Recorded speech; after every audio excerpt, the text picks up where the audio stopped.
Because of the nature of tonight's program, Westinghouse does not wish to interrupt the story with commercial messages. Therefore, our product demonstrations will proceed and follow the play.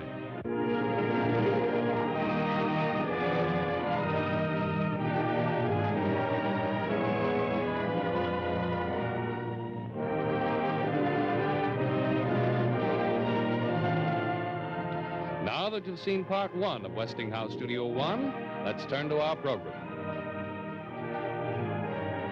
Come to the fair. Say, what fair's this? It's the Westinghouse Freedom Fair. You'll find it in every Westinghouse dealer store in every town in the United States. So go to the fair at your dealers. See these 7 great Westinghouse appliances and learn how they bring you hours of freedom from drudgery every day. For instance, here's freedom from all the nuisance and mess of defrosting. When you own a frost-free refrigerator, your defrosting chores are gone forever. And here's the reason. It's the magic counter button, the sign of the frost-free system. You never touch it. Every time you close the door, this knob pushes this button. And the moment that frost forms on the freeze chest, the button automatically gives a signal that starts the frost-free system working. And it defrosts so fast that your frozen foods always stay safely, firmly frozen. And if you look in the frost-free for a drip pan or a jar to empty, you won't find one. The frost-free doesn't need any because the defrost water evaporates automatically. And just look at the capacity in this great refrigerator. It frees you from unnecessary shopping trips because it holds a whole week's supply of food for an average family. Just look at the room in the freeze chest, for instance. And here is a real big meat keeper. And down here are 2 humid drawers. They keep almost a bushel of green things garden fresh for days. These sturdy door shelves come in mighty handy, too. They're easy to reach, and they're built right in the door. All the room you need to free you from unnecessary shopping trips and defrosting that is completely automatic to free you from all defrosting chores. No other refrigerator gives you so much freedom as the frost-free. Go to the Freedom Fair at your Westinghouse dealers and see it. And remember, you can be sure if it's Westinghouse.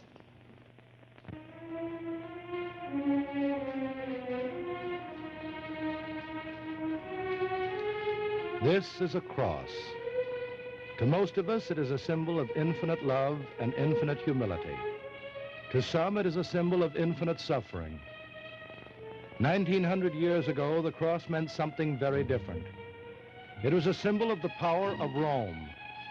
It was a Roman instrument of execution and torture for criminals and for subject peoples. The Jews were one of these peoples. Their own laws forbade the use of the cross, but that did not stop its use against them under the overlordship of Rome. And so one day, one among them was taken by Roman guards to the crest of a hill, where by orders of Rome he was nailed to such a cross. It was a season of the Passover in the Roman year 783. And on that day, a certain man was brought to trial before Pontius Pilate.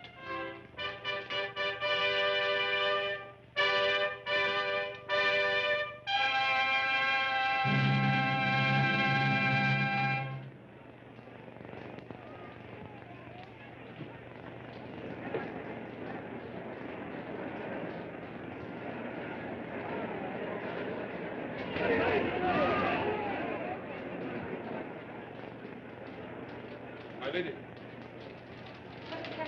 The court has risen for recess, my lady. The prisoner has been delivered over to King Herod. To Herod? Was this by order of my husband? Yes. But why? The man's a Galilean. And since his crimes were not against the rule of Rome, there was no cause to hold him any longer. But if he were innocent, why was he not set free? The decision was not easy, my lady. The man appeared completely indifferent to the outcome of the trial. Why have they turned against him? They followed him in droves into the city. Why are they howling like that now? There's some fatality to all of us in this trial.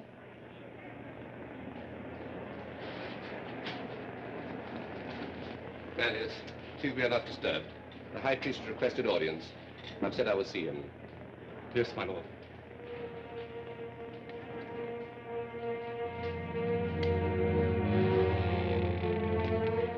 Tells you that you turned the man over to Herod. Yes. Why? For more to gain time than anything else. I have little faith in Herod's willingness to bear the burden. He'll slither out of it. Meantime, it'll give me a chance to think what I should do. And is it so hard to decide? The man is a mystery. He will not struggle against events, not even against death. I could save him even now if he'd make the slightest effort at cooperation. Does he still insist that he is the rightful king? I said to him, "Are you the king of the Jews?" And he answered, "You say I am." And then he added that his kingdom was not of this world, that he came to fulfill the law of his father, whatever that may mean. He's a mystic. He's made the people believe that he's fighting for a new idea, for the truth. My dear, do you suppose for one moment that mob of malcontents and beggars that follow him are even remotely interested in the truth? What they would like to do is to storm this palace, string Herod and me up by the neck, and put up some crazy revolutionary government of their own. Oh, Pontius, how little you understand these people. Least of all him. Why, he's no more capable of starting a revolution than I am. Perhaps. The High Priest is here, Your Excellency. Do not send me away. Allow me to stay. I would wish you to stay.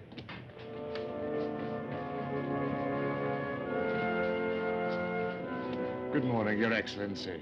I hope you do not object to my having brought my father-in-law with me. It never occurred to me that you would not, Caiaphas. My lady... Caiaphas? Annas? You made your request for audience most urgent. The matter is most urgent, Your Excellency. The releasing of this man to Herod destroys the entire purpose of our bringing him to you. Oh, but Herod is ruler of Galilee. It is proper that he should deal with this case, I should think. This man is no local problem, Your Excellency. He is quite as great a threat to Rome as to us. In short, you desire his death. But as your laws do not permit you to inflict the extreme penalty, you wish me to shoulder the burden in the name of Rome. If we could discuss this matter in private... My wife has followed the career of this man quite closely. I've asked her to stay. I trust this does not mean that you are in sympathy with this rebellion, my lady. Rebellion nonsense. He's no more than a simple teacher, a reformer. I have heard this man, and I say that what he preaches is blasphemy. Perhaps you do not understand what that means to us, my lady. I understand very well. I am half Jewish myself, you may Then remember. You should well know what it means to be a subject people. We are no more than a province of a Roman province. One thing only we have, which no mad impostor, no blasphemer can take from us. The laws of our people, the covenant. We are the guardians of those laws. It is our duty... By what presumption do you dare come say these things to me? For all your robes and panoply of office, you are not even good Jews, nor rightful representatives of your people's faith, because you've sold yourselves to Rome. You come here to demand the death of one of your people. I represent the law. Tell me, by what law does he deserve to die? He plots the overthrow of Rome. Did we not send you countless witnesses to attest this fact? Witnesses? You think I'm a blind fool that you send such people to my court? They lied so crudely. Each denied the other as soon as he could open his mouth. There is no sentence of death permitted unless the accused man be guilty of treason to Rome. This you know. Adhere to it or this audience is at an end. Has he not publicly affirmed that he is king of the Jews? And is this not an open admission of rebellion? He is priest of Anubis. When I looked at him in the courtroom, I saw black wings hovering above him. There is a terrible evil in his silences. These are things you've built up in your own minds. I have heard him speak many times, and always with the utmost calm and gentleness. You, a Jewess, defend this man. Because I am a Jewess, I defend justice. Every man who is accused has a right to be defended. During your governorship, we have many times been faced with revolts identical to this. You've never before hesitated to execute their leaders. Yes. I have spilled more blood of your countrymen than I care to remember, and always to your applause. But during my 8 years here, I've learned many things. Not again will you persuade me by false reports, or coerce me into passing false sentence for you to get a tighter hold on the coffers of the temple. This I had not expected, Your Excellency. You compel me to believe that you have some personal interest in this man. Could there be in this rebellion something of advantage to you? You dare to suggest, Annas, that this Nazarene is in the pay of Rome? What can I think when you so impugn our motives in your own behalf? Herod Antipas, Tetrarch of Galilee, Your Excellency. Your Excellency, my lady. The birds of ill omen gather at the prospect of a death sentence. I suspect that for once we may count you on our side, Herod. With some shame, I admit it. Expediency has driven me into your camp. We need none of us pretend that we have the good of our people at heart. This I deny. Our national heritage, the covenant itself is threatened. There's no need to sound so noble. We are quite aware that this man represents a threat to all of us. If he proves to be the Messiah, your powers will be considerably curtailed. If he's the hereditary king, I lose my throne. And if the people rise and join him, as seems most likely, it will lead to a revolutionary war with Rome. Had you overlooked that possibility, Pilate, when you sent the man to me? Does this mean that you refuse responsibility of one of your own subjects? We are all subject to the overlordship of Rome. I resent that sufficiently to admit that had the man shown evidence of being the true Messiah, I might quite possibly have espoused his cause. Since he did not, I return him as a matter of precaution to you. Waste no more time on legalities, Pilate. Crucify the man now and get it over. I have no intention of providing you with a martyr, Herod. I warn you, Pilate, unless this man is sentenced, it will go ill with you, both in Judea and in Rome. Whatever complaint you care to make to the Emperor will not affect the outcome of this trial. Good day.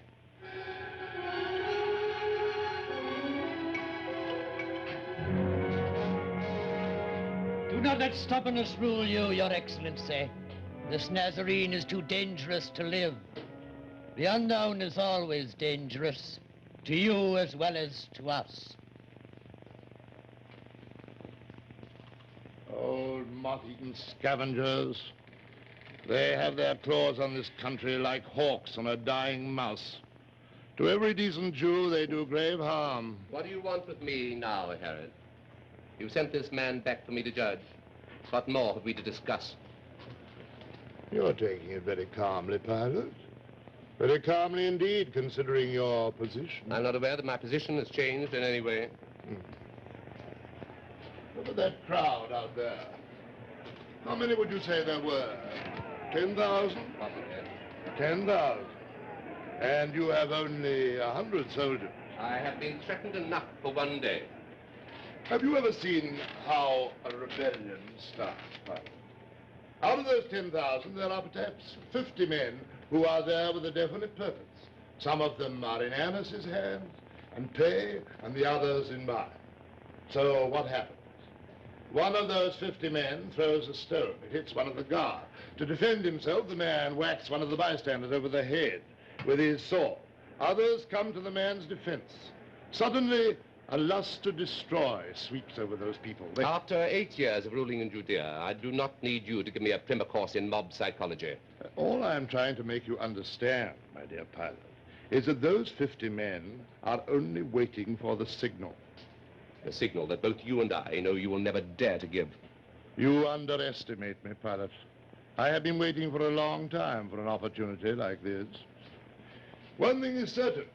If I strike for myself now, you will fall. If I fail, we shall fall together. And if I fall, another governor will be sent to take my place. My personal career is of no consequence whatsoever. Isn't it? You already lasted 8 years. Another 2 years and it'll all be over. You will return to Rome in triumph, with adulation and a bright career before you. But one serious disturbance now, and all that will be wasted. In disgust, you will be recalled to Rome like so many others before you. Or, worse still, transferred to some barren outpost of empire, to live out the bitter years, neglected and ignored. This is your moment, Pilate.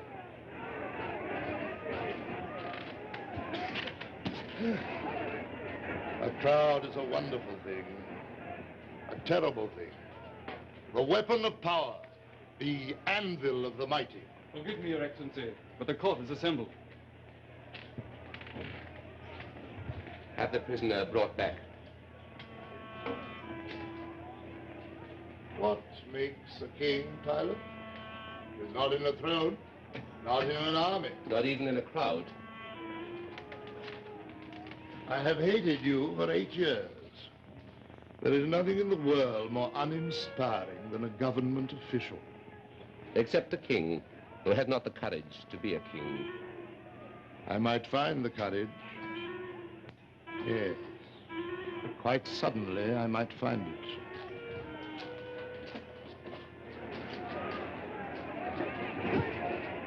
Do not listen to him. It's only words, empty threats. Yes. We might be just mad enough to try it. Oh, my head is splitting. Lie down. Rest for a moment. The court can wait. How does that feel? I wish Herod had not mentioned those 2 years. No, he was but trying to frighten you. Yes, there was a lot of truth in what he said. I am ambitious. I've dreamt of our return home, of the honor we shall receive, and of the little house we shall build on the slopes outside of Rome. The house with the white pillars. I've seen it so often in my mind. I know every inch of it. So do I. And also what he threatened is true. That man represents a storm that could at any moment burst over us. In all this clamor, there are only 2 men who count. You and Jesus of Nazareth. It is between you 2. Tell me, why does the fate of this one man matter so much to you? There are times when one has to stand by what one believes, whatever the consequences. You cannot condemn a man you know in your heart to be innocent. It's a denial of all that you are. What he may be in his intrinsic soul is no concern of mine. That's the province of the gods. But I must judge him by his acts, by his statements, and by the necessities of government. If he insists on calling himself king of the Jews, he is guilty of the act of treason. If I tolerate treason, I tolerate revolution.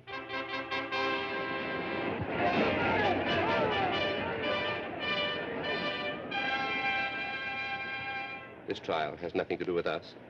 What we feel for one another. But it does. Because it's not only he who is on trial. It is you and I. It is everything we stand for. We both know and without a doubt that this accused man is guiltless. Yes, but that's not answer enough where violence is threatened. That didn't concern you until your own future was threatened. Oh, I have dreamed of the house with the white pillars as much as you. But I always thought that if I were faced with a crisis, I could choose what was difficult, even fatal, because I loved you. You are not called upon to make judgment outside your home. I am not so fortunate. The man I am with you here, in my home, is not always the man I have to be in my courtroom. I live in the world. I am forced to compromise.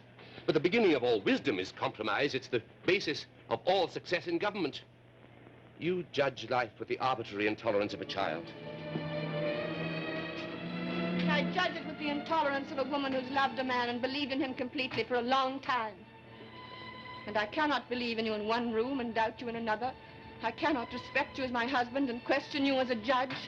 If it's true that you have indeed fought all these years for the principle of justice, then you should be ready to leave this palace with nothing for the sake of your principle. Are you daring to suggest that I should give up my career, abandon my position as governor? To save the life of an innocent man? Yes. You've never lived through revolution. I have. I've seen a city set on fire, buildings burned, and the people pillaged and tortured.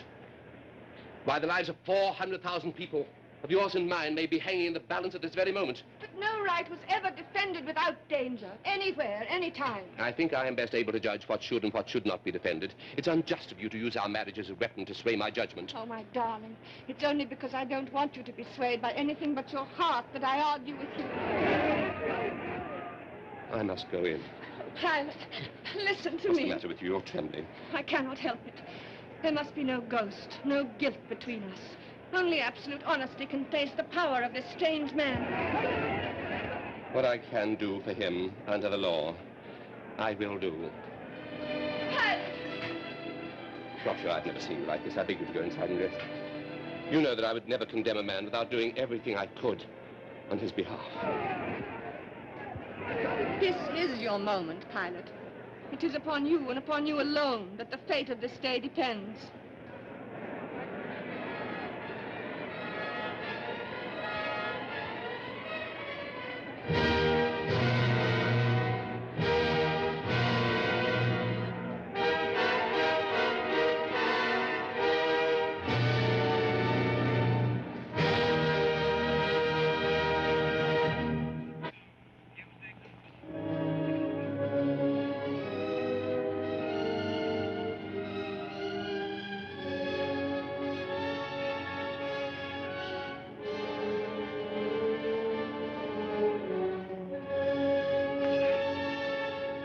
Well, from the 6th hour, there was darkness over the land unto the 9th hour.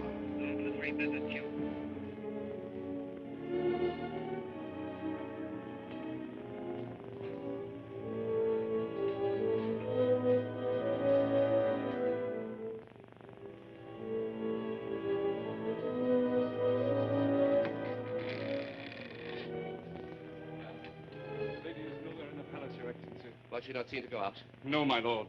And yet she's gone. There's something most strange in the air, my lord. An unnatural darkness hangs over the city as far as the eye may see. 'Tis but the gathering of a storm.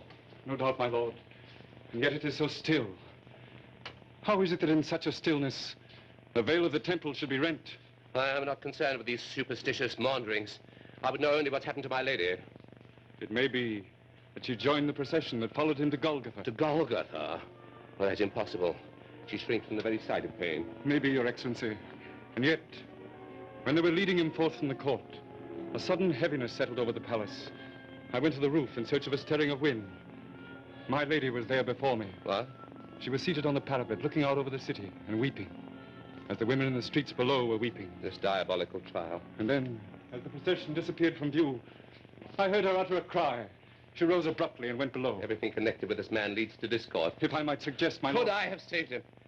Could I have done anything but what I did? No, my lord. You offered him every chance to escape. It seemed to me that all along he wanted to die. See what that disturbance is. High priest, Annas is with him. Bid them come in. It's time they were silenced once and for all. Governor will receive you. What? By what right? Do you dare invade this palace without request? We have just learned of the inscription you have seen fit to have placed on the cross of this blasphemer Pilate. Does it offend you? You have had written in 3 languages that he is king of the Jews. We demand that this lie, this insult be torn down. What respect can we command among our own people if this insult is permitted to remain? The respect you command is absurd at best. It is hollow and without meaning. I defend the principle of Rome, its law and its power. If this man that you describe is the impostor that you claim, then indeed is he guilty of the penalty for blasphemy and no more.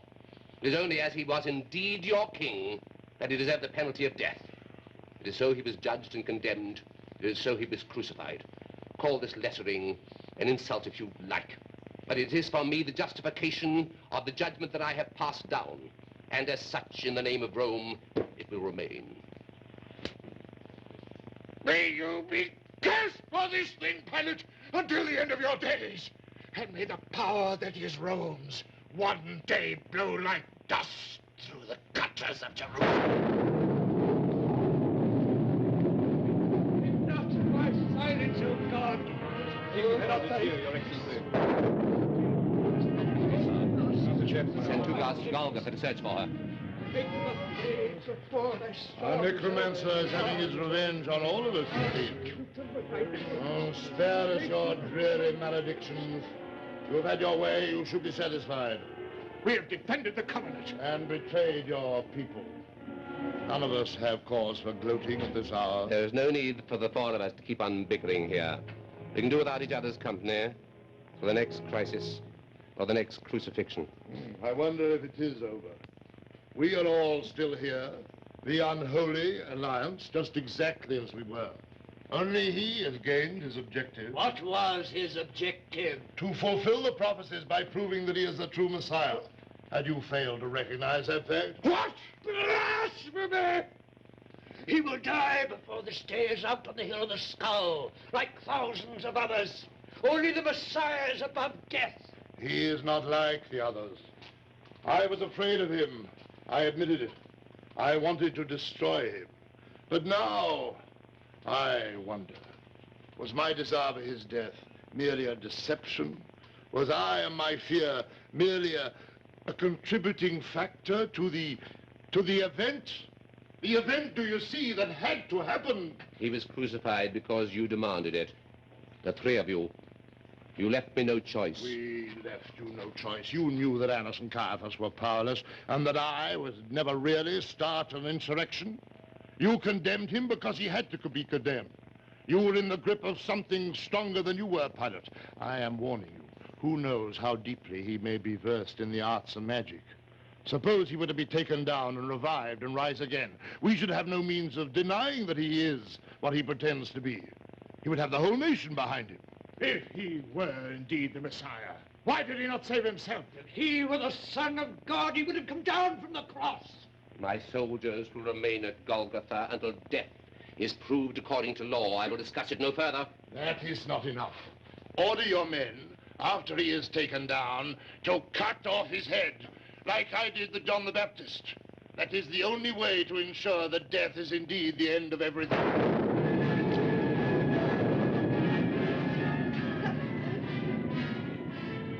Lady Herodias. What are you doing here? Go back to your room at once. Have you forgotten? This is the day I stay awake to watch the triumph of the man you cannot kill. Go back to your room. You thought you'd killed him at Galilee, but he came back, John the prophet, and he always will. You'll kill him again and again all your life, and he'll still be there with that same smile on his lips. You poor, frightened puppet. Hold your bad tongue. Do you think you can kill him by nailing him to a cross? He's here in this room, behind every door. He's standing by every chair. He's inside us, in our brain and our blood. He'll never leave us, never, till death and after. I warned you, Herodias. I have heard enough. You thought you'd be a king, a great king. But a prophet smiled at you, and all the glory of the Herod shrank to the whisper of rats in a rifle tomb. Now, lady, go back to your apartments, I beg of you. I salute you, king of nothing.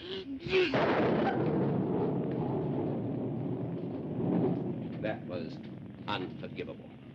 You may sleep tonight in my room. At least you will be alone there. Is he dead yet? These are my apartments, King Herod. I ask you to leave them. Is he dead yet, I asked you?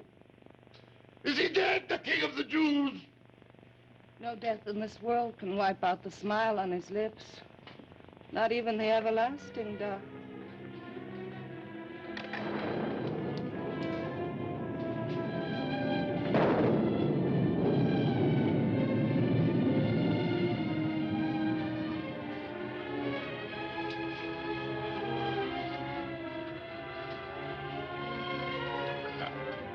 I shall go up to the roof and wait.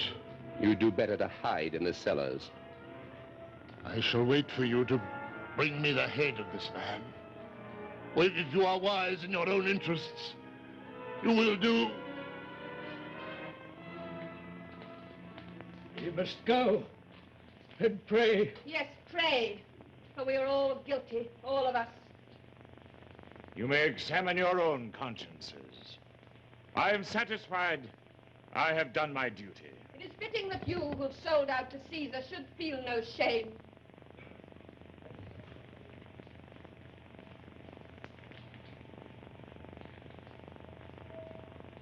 You gave me your word you would not leave the palace. I'm very angry with you. Why have you done this? I had to find out why he had to die. I told you again and again he was condemned because he would not save himself. He did not want to be saved. And what has he gained? He died a convicted felon, no more. No. It is we who are condemned as felons.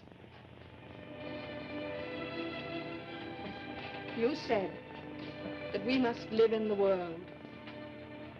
I think I've seen for the first time what the world is and what the world can do.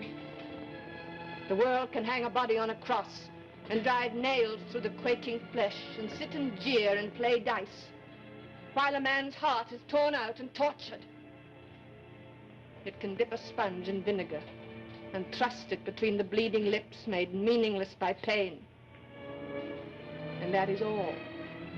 That is the world's only answer to the riddle of what we are. I would have given anything to prevent you from seeing this. But I saw something else in the midst of this horror. Suddenly, he was beyond your soldiers with their gleaming breastplates and their spears. There was nothing they could do to him, nothing. He passed beyond the thunder and the wind into a silence, splendid, terrible, and perfect. I've watched over you and kept you near me. You're cold. You're like ice. Listen, what you've seen today is a vision of the world's brutality. But it has no more meaning to it than that. You must now try with all your courage and your trust in me to face the shock of this realistically. It will help you and pass from you sooner. Will the truth pass so quickly? I will tell you what the truth is. It is our life together. Do you understand? The walls of our house that shut out the anger and the pain. If I have wrestled with the intrigues and bitter, twisted wickedness of this city for so long, it is only that we should retire sooner and lead the life that we've dreamed of. Oh, so it is for me that you let him die. I did not let him die.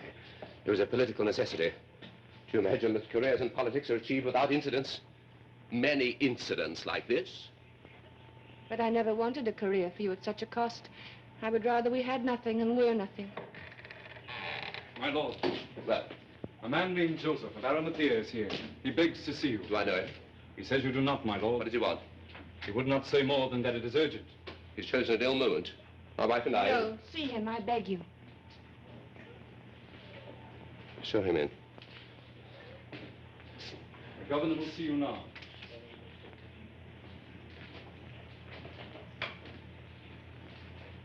Well, what reason have you to demand audience at this time? None. Except that I have nowhere else to appeal, Your Excellency. Appeal? For what? I cannot expect you to respect what I have to say, yet I must say it. I have come but now from Golgotha. I have stood and I have seen. And no matter what anger I may arouse, I must say to you that I believe you and we have done a monstrous thing. What? No. Let him say what is in his mind. Go on. Thank you, my lady. Your Excellency had reason, I am sure, to command that this man should die. You are Roman. I am a Jew. He faced you with silence. To me, he said, if you would be perfect, sell all that you have and give to the poor. Come then and follow me. I had neither the faith nor the courage then to give up so much. I slid away. Well, what do you wish? To make amends. I denied him once while he was alive. I would not deny him a second time. If I have given nothing to the poor till now, at least I can give to him a place to rest. This man will be dead by morning. It is ended. Is it, Your Excellency? I have no time for these meaningless questionings. Forgive me, I will be direct. I have a tomb, freshly hewn in the Garden of Gethsemane, which I have kept in readiness for myself. Let me take down the body of Jesus and bury it. Let me bury it well and with respect. He must hang on the cross until he is dead. He is dead already, Your Excellency. Not possible. He's been on the cross less than 5 hours. My lady, you were there. I saw you. You know that I speak the truth. Procula, is this true? Yes, it is true. He died while I was on the hill. Give me the permission, Pilate. It is so small an atonement. Very well. Take down the body. See that it is laid properly in the tomb, in the stone roll before the door, and sealed. And let's have an end to this unlucky business. Manlius! At least he will be guaranteed a decent burial. Your Excellency... See that my horse is saddled. I shall need a taper of wax and my big seal to set upon the door of the tomb. And I want 6 guards to watch the place until the Passover is finished. And let there be no rumor of resurrection to plague us further. Very well, my lord. I will see you outside. I will await you, my lord.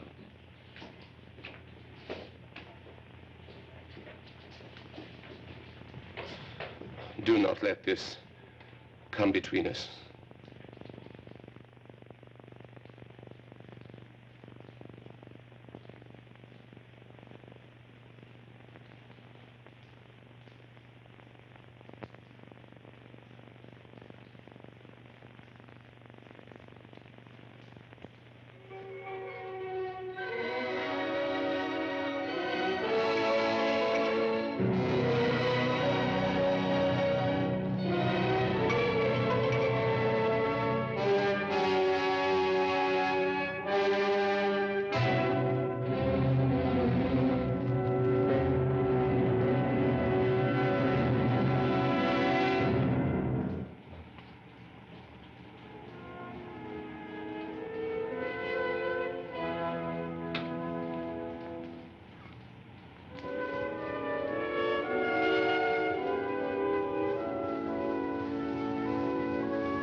15 years later, in the Roman year 798, Pontius Pilate was Roman governor of Cappadocia with headquarters in Tyana at the foot of the Taurus Mountains. This was many miles from Judea. But the shadow of that incident in Jerusalem had begun to spread far beyond the olive groves of Golgotha.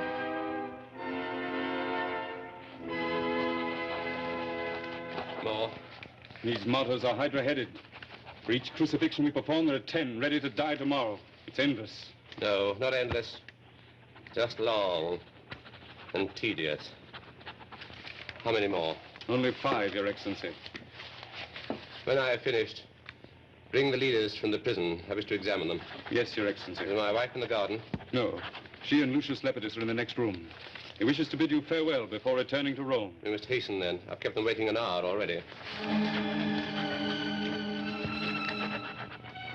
So you see, Lucius, being his second wife has not been easy. He's greatly changed, I'm sure. Whenever he has to try these Christians, one can see it settling over him like a thundercloud. I dread these arrests. It means for 2 or 3 weeks he'll wander around in a terrible silence, down by the lake, under the pines. Gloom! It's like being married to the collected works of Euripides. This is a terrible thing to say, Lucius. But I don't believe he wants these Christians to recant.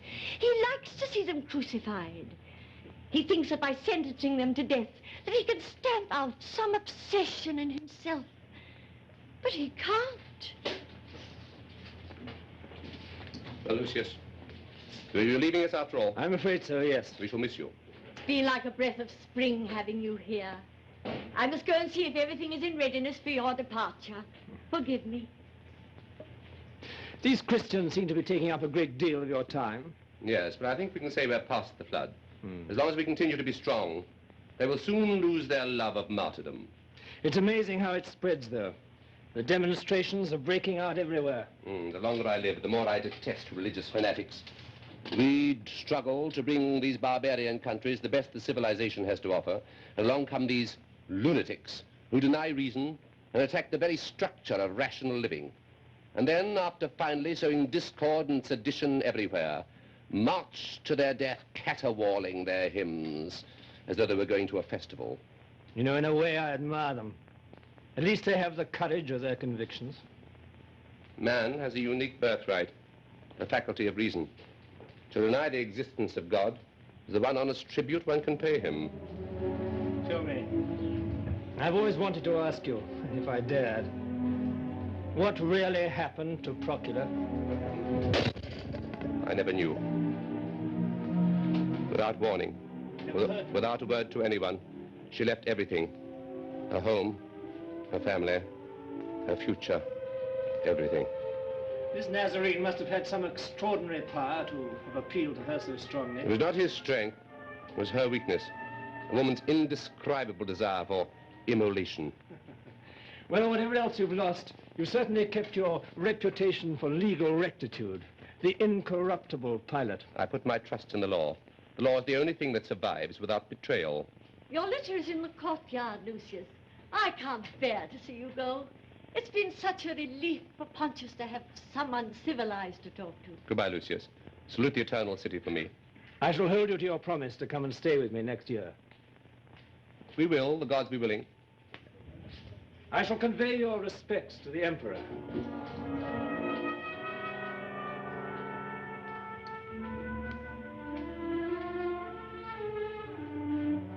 The first of the ringleaders have been called, Your Excellency.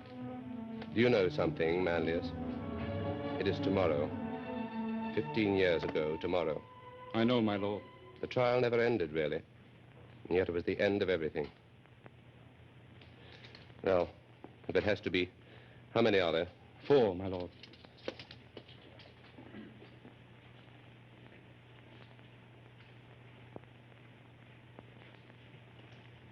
His Excellency, the Proconsul.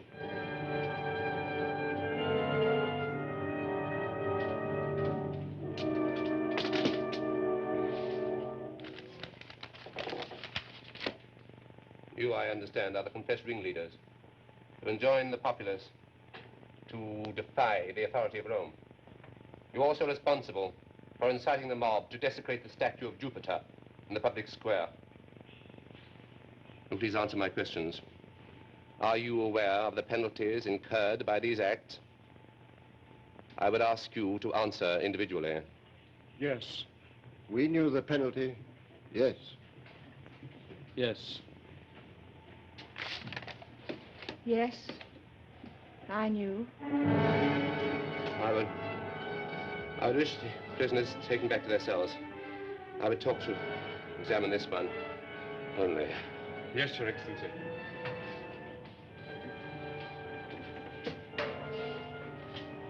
You wish to be alone, my lord? Yes.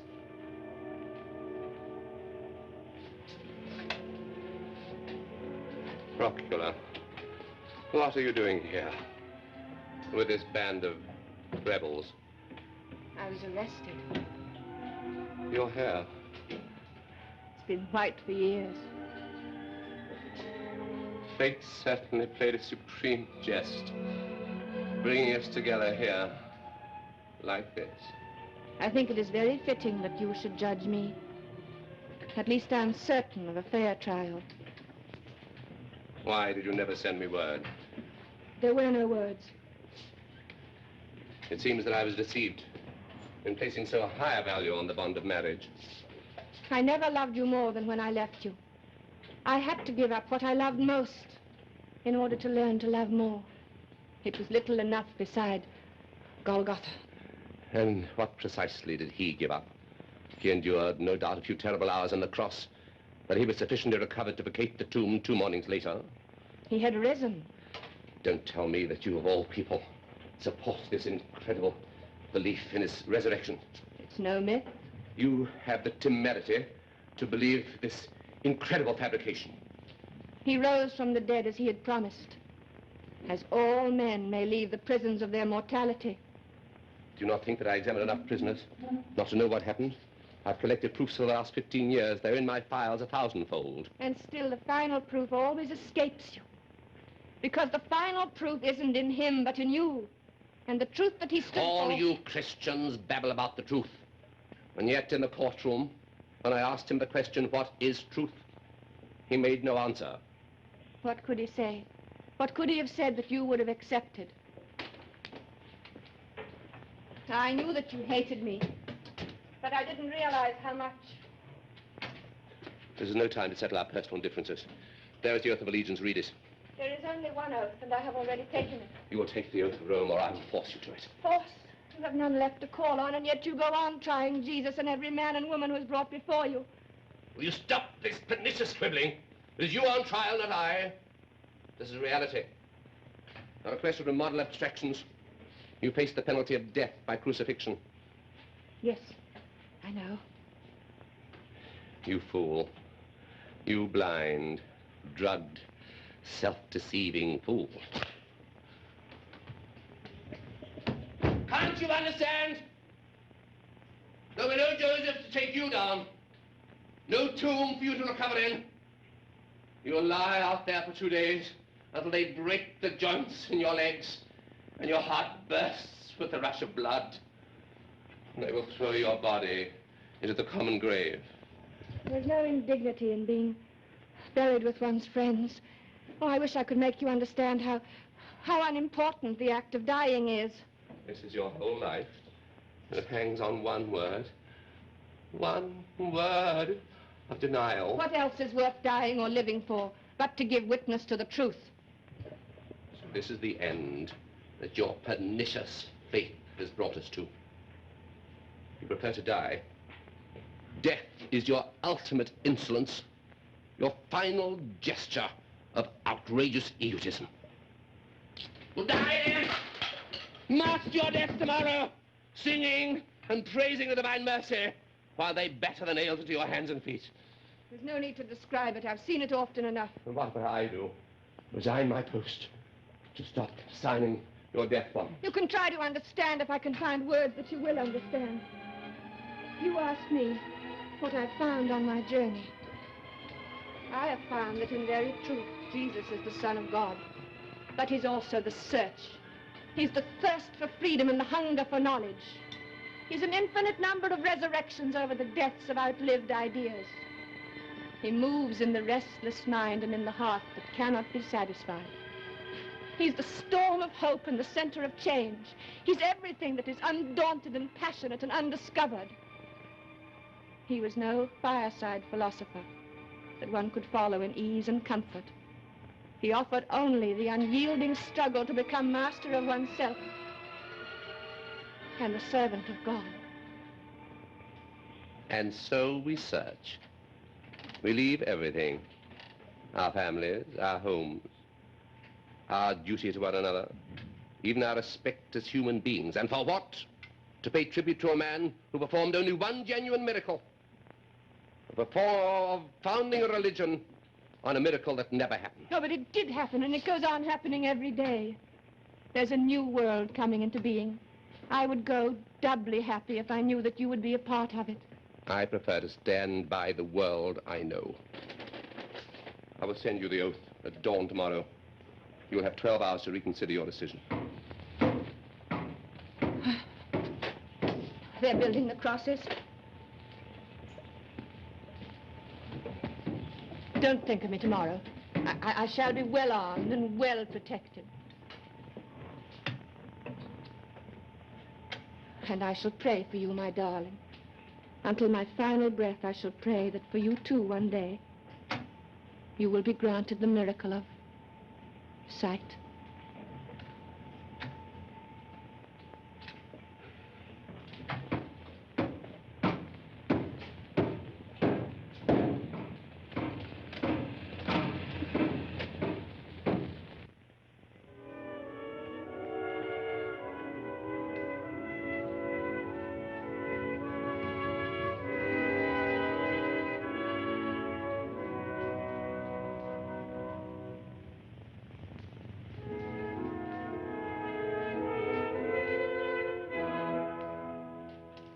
They refuse to sign the oath, my lord. They must learn, or they must be taught to learn. It is the law. The law? What does it matter what they believe? Let them go, my lord. But it does matter, and they know it. It is all that matters, what you believe. Caesar or Christ, what you believe.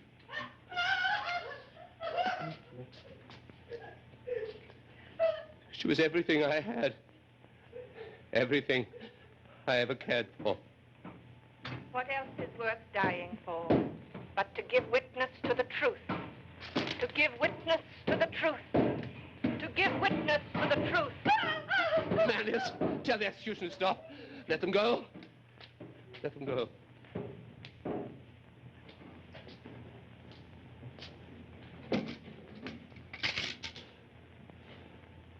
I built my life on my belief in a Roman world and on my love for one woman. I don't know where I failed.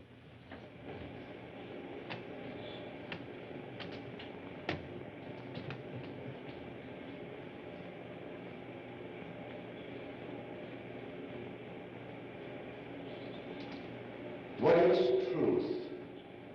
What is truth? What is truth? This is your answer. The answer you never gave. I asked you what is truth, and you kept silent. This is the only answer you ever had.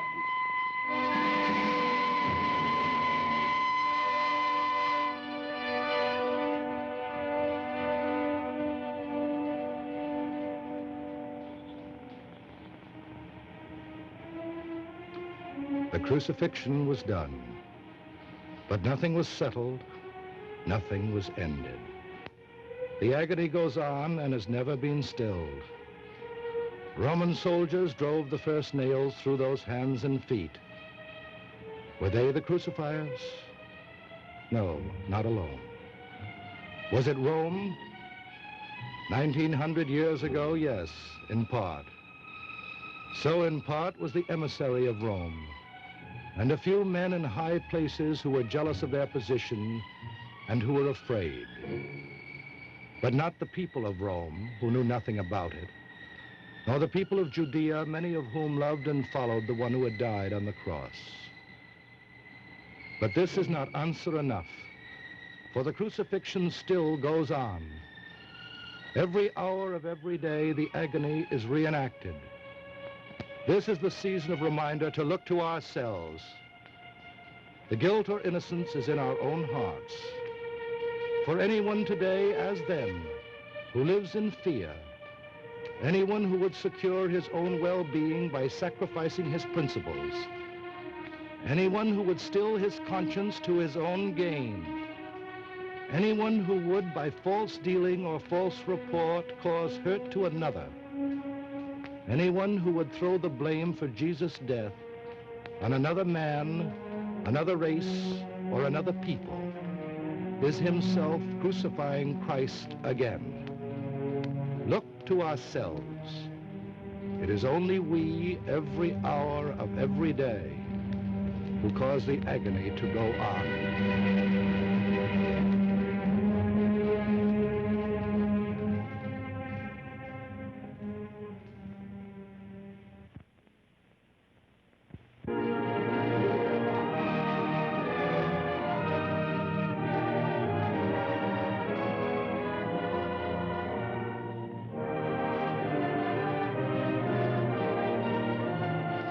Now let's pause a moment, look again at our Westinghouse program and Betty Furness. Freedom from cooking drudgery. Say, I guess all women are interested in that. You bet we are. And that's why I'm so interested in showing you this Westinghouse Commander electric range. For instance, here's freedom from wasted time in the kitchen. What is it? It's by far the fastest cooking surface unit on the market today. It's the sensational Westinghouse Super Corox unit. You just turn it on back here, and it's hot right now and red hot in 30 seconds. It gets your cooking off to a faster start. You can even fry bacon and eggs in just 3 minutes from a cold start. And here's something else I want to show you. It's the wonderful Westinghouse 2-level speed cooker.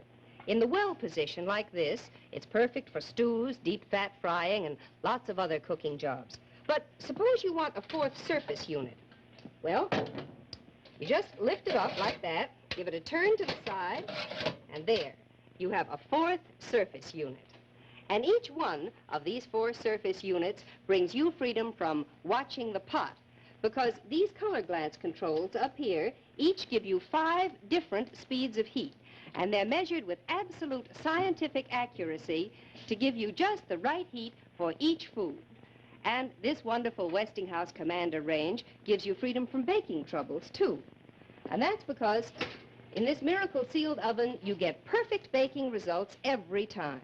That's because the heat is so evenly distributed that you can bake in any rack position. And look, all around here, there is a seal of fiberglass. That's a Westinghouse exclusive. And that seals the heat right in the oven. Oh, and that reminds me, when you cook the Westinghouse electric way, you're free from an overheated kitchen, and you're free, too, from all the grease and grime that forms on walls and curtains from other kinds of cooking. So go to the Freedom Fair at your Westinghouse dealers and see this most perfect, most modern range that you ever set eyes on. I know you'll be thrilled with it. And remember, you can be sure if it's Westinghouse.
Betty Furness wants to show you a picture of freedom.